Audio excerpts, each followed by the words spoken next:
पालिका निवडणुकीमध्ये ठाकरेंचं राजकारण संपेल, भाजपा खासदार निशिकांत दुबे यांनी हे वक्तव्य केलंय। दुबे महाराष्ट्र विरोधात बोलतो, फडणवीस समर्थन करतात। संजय राऊत यांनी भाजपावर हल्लाबोल चढवलाय।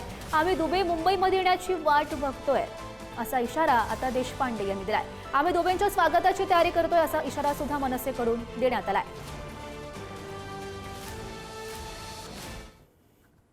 पर जो उनका मंसूबा है वो डेमोग्राफी इतनी बदल गई है कि इस तरह की राजनीति वो चुनाव के समय करते हैं, लेकिन इस बार जो है उनका फाइनल जिसको कहते हैं कि कॉफिन लग जाएगा। ये मनसे और उद्धव ठाकरे की राजनीति पूर्णतया मुंबई से खत्म हो जाएगी, क्योंकि वो जो पैसा कमाने का एक साधन है, जब वो खत्म हो जाएगा और सभी मिलकर उनके खिलाफ वोट करेंगे तो उनको फिर ये राजनीति करने का मौका नहीं मिलेगा। जो महाराष्ट्राच्या विरुद्ध, मराठी माणसाच्या विरुद्ध बोलतो आहे आणि त्या बोलण्याला राज्याचे मुख्यमंत्री देवेंद्र फडणवीस हे एक प्रकारे त्यांचं समर्थन करतायत।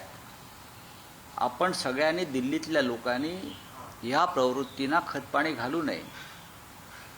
हा महाराष्ट्राच्या आणि मराठी माणसाच्या अस्मितेचा विषय आहे। तुमच्या राज्यामध्ये नोकऱ्या, उद्योग, धंदे नसल्यामुळे तुम्ही मुंबईत आलात, नाहीतर तुम्ही कशा करताय?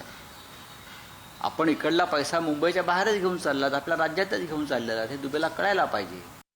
मी वाट बघतोय महाराष्ट्रात कधी येतात निशिकांत दुबे ते, कारण आम्हाला पण त्यांचं स्वागत करायचं आहे जसं मुख्यमंत्र्यांना करायचं आहे। फक्त स्वागत आम्ही आमच्या पद्धतीने आणि आमच्या स्टाईलने करू। दुबेच्या पाठी बोलवणारा धनी हा वेगळा आहे।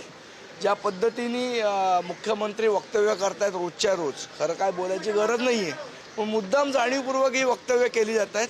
मला माहीत नाही मुख्यमंत्र्यांना महाराष्ट्र भूषण पुरस्कार घ्यायचा आहे का भैया भूषण पुरस्कार घ्यायचा आहे, हे त्यांचं त्यांनी ठरवावं।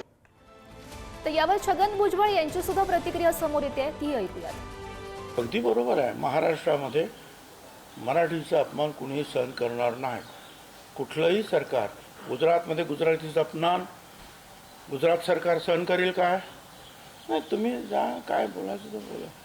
तिथली राज्यभाषा आहे, तिचा अपमान कसं काय सहन करणार?